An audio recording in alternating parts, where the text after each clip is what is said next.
তো খুশি হয় হুজুর নিজের ছাত্র আলমগীরের জন্য দোয়া করে দিছে। আল্লাহ আলমগীরকে পরবর্তীতে ভারতের বাদশা বানায় দিছে। বাদশা আলমগীর শুধু বাদশাই বানায় দেয় নাই, বড় বড় কিতাব লাগছে, তার মধ্যে একটা কিতাব হলো ফতোয়ায়ে আলমগীর। যদি কোনো মুফতি সাহেব মুফতি হতে চায়, ফতোয়ায়ে আলমগীরই পড়া ছাড়া মুফতি হতে পারে না। ও সোনার মানুষগুলা, এই জন্য আমি আপনাদের কাছে একটা দাবি জানায় দেয়, কখনো মাদ্রাসার তালেব ইলমকে দেখে চোখ রাঙা করা যাবে না, আলেম উলামাদের সাথে শত্রুতা রাখা যাবে না। ও সোনার মানুষগুলা, ইমাম মুহাম্মদ রহমতুল্লাহ আলাইহি, ইমাম মুহাম্মদ রহমতুল্লাহ আলাইহি, ইমাম মুহাম্মদ রহমতুল্লাহ আলাইহি, ইমাম মুহাম্মদ রহমতুল্লাহ আলাইহি যখন মক্তবে ভর্তি হয়, ইমাম মুহাম্মদ রহমতুল্লাহ আলাইহির আব্বাজান বাজারে বাজারে হালুয়া বিক্রি করতো, হালুয়া বিক্রি করতো বাজারে বাজারে, হালুয়া রুটি বিক্রি করত। ইমাম মুহাম্মদ রহমতুল্লাহ আলাইহির আব্বা যখনই হালুয়া বিক্রি করত, ওই দোকানে যত খরিদ্দার আসতো সব খরিদ্দারের কাছ থেকে টাকা নিত। কিন্তু যদি কোনো আলেম বা কোনো মাদ্রাসার ছাত্র হালুয়া ক্রয় করার জন্য যাইত, ইমাম মুহাম্মদ রহমতুল্লাহ আব্বা ডাক দিয়ে বলতো, ও মাদ্রাসার ছাত্র আর আলেম রে, তোমরা আমার দোকান থেকে হালুয়া খেয়ে যাও, কিন্তু তোমাদের কাছ থেকে আমি একটা পয়সাও নিব না। তোমরা আমার মুহাম্মাদের জন্য একটু দোয়া করো, আমার মুহাম্মদ যেন বড় আলেম হতে পারে। আল্লাহ, আমি কোন আলেম আর মাদ্রাসার তালেব ইলমের কাছ থেকে টাকা নিতে রাজি নাই, এ একটাই দোয়া করবে যেন আমার ছেলে মুহাম্মদকে যেন বড় আলেম আল্লাহ বানায় দেয়। এই আলেমদের দোয়ার বরকতে আল্লাহ তাআলা ইমাম মুহাম্মদকে 4 ইমামের 1 ইমাম বানায় দিছে। একটু জোরে বলা যাবে না সুবহানাল্লাহ?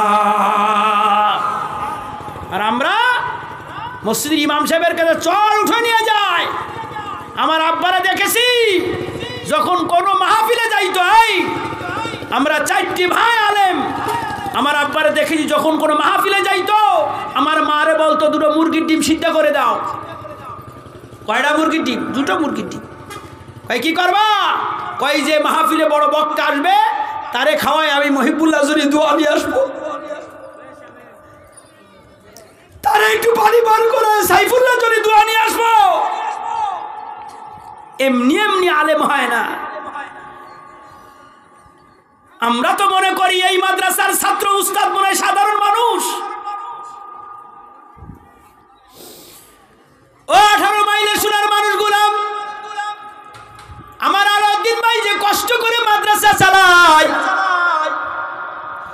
আমার সোনার মানুষগুলো কাসেম নানতুবি রহমতুল্লাহি আলাইহি, রাত 2টো বেজে গেছে, কাসেম নানতুবি রহমতুল্লাহি আলাইহি দারুল দেওবন্দ মাদ্রাসার প্রতিষ্ঠাতা, যিনি প্রতিষ্ঠা করেছে তার নাম কি জোরে বলেন?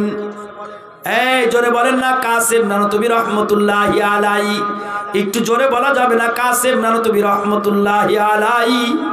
আল্লাহর বান্দা রাত্রে ঘুমায় রয়েছে, স্বপ্নের ভিতরে তাজদারে মদিনা সরওয়ারে কায়নাত মুহাম্মদুর রাসূলুল্লাহ সাল্লাল্লাহু আলাইহি ওয়াসাল্লামকে কাসেম নানতুবি স্বপ্নের ভিতরে দেখে। আল্লাহর নবী ডাক দিয়ে কয়, কাসেম নানতুবি, এই 18 মাইলে সোনার মানুষগুলো, আয় আয়, আমরা তো গাড়ি ছিলাম, বাড়ি ছিলাম, আমরা আফাসি মোটরসাইকেল ছিলাম, আমরা ব্যবসা বাণিজ্য ছিলাম, কিন্তু এই মাদ্রাসাগুলো আমরা চিনলাম না রে। এই মাদ্রাসার মহতাম সাহেবদেরকে আমরা চিনতে পারলাম না। আল্লাহ, রাসূলুল্লাহ ঘুম থেকে ডাক দে, একটু জোরে বলুন আল্লাহু আকবার, জোরে বলো আল্লাহু আকবার। এ আর একটু জোরে বলা যাবে না? আল্লাহু আকবার। নবীজি ডাক দিয়ে কয়, কাসেম নানতুবি, এই দেখো আমার হাতে যে লাঠি আছে, এই লাঠি দিয়ে ডাক দিয়ে গেলাম, এরপর দিয়ে তুমি দারুল দেওবন্দ মাদ্রাসা বানাবা। সকালবেলায় ঘুম থেকে উঠে দেখে রাসূলুল্লাহর লাঠির দাগ দেখা যায়। এখনো পর্যন্ত ভারতের দারুল দেওবন্দ মাদ্রাসা রাসূলের দাগের পথে বানানো। ওই কাসেম নানতুবি রাত 2টোর সময় রেল স্টেশনে যায় গামছা দিয়ে মুখটা বান্ধিয়া, এ আমার পর্দার মাগো, আমার গামছা দিয়ে মুখটা বান্ধে, গামছা দিয়ে মুখ বান্ধিয়া রেল স্টেশনে দাঁড়ায় রই। কোন করে শীত কাসেম নানুতুবি রহমতুল্লাহ আলাইহি দাঁড়ায় রাই। রেলগাড়ি যখন আসে, বড় বড় বাক্সগুলো মানুষের সামনে থেকে কয় ভাইজান আপনার বাক্সটা আপনি আমার মাথায় একটু উঠায় দেন, আমি মুরব্বী মানুষ, আমার সংসার চালাইতে কষ্ট হয়। কেউ হুজুরের মাথায় বাক্স দিতে চায় না, কেউ হুজুরের মাথায় বাক্স দিতে চায় না। আল্লাহ আল্লাহ আল্লাহ, ওই রেলগাড়ির ভিতরে মাদ্রাসার তালেব ইলম রইছে, নিজের বাক্স লইয়া মাদ্রাসার দিকে রওনা হয়ে যাবে। কাসেম নানুতুবি দৌড়ায় যায়, কয় আল্লাহু আকবার, এই ছেলে তোমার এই বাক্সটা তুমি আমার মাথায় দিয়া দাও, আমি তোমার বাক্স তোমার মাদ্রাসায় নিয়ে দিব। কাসেম নানুতুবির চিনতে পারি নাই।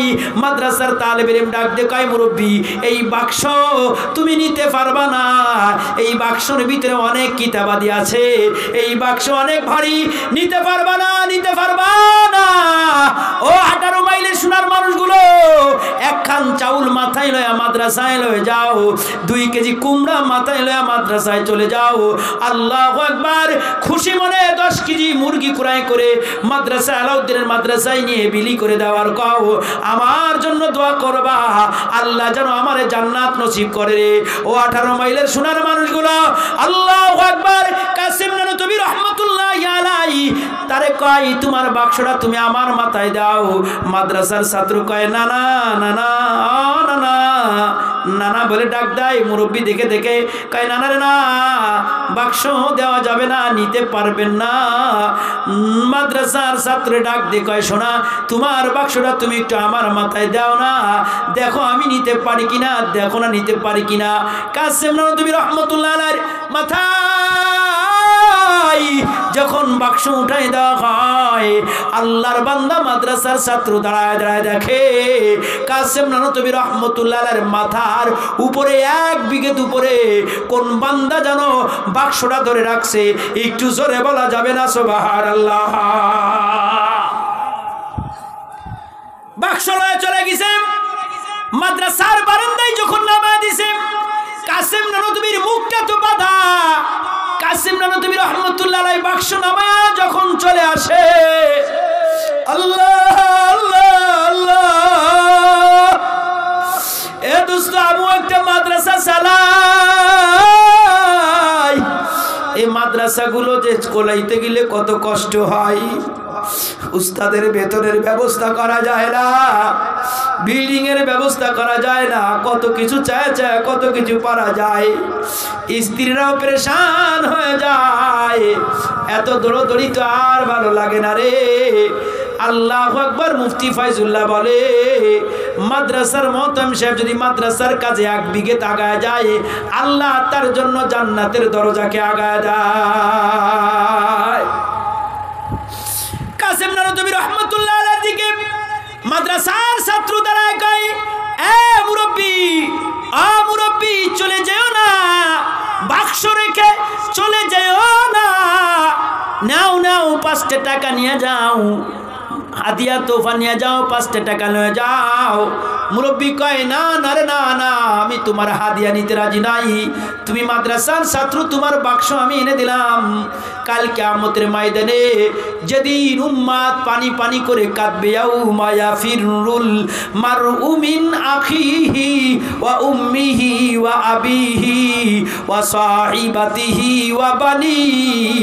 কাসেম নানুতুবি ডাক দিয়ে কয়, যেদিন মানুষ গর্দান পর্যন্ত পুজে হাবুডুবু খাবে, যেদিন মানুষ আগুনের ভিতরে ঝাঁপ দিয়া পড়বে, যেদিন মানুষ রক্তের সাগরে ভাষাভাষী হবে, যেদিন মানুষ পুজের সাগরে হাবুডুবু খাবে, যেদিন মানুষ নিজের ভাইয়ের পরিচয় দিবে না, বাপে সন্তানের পরিচয় দিবে না,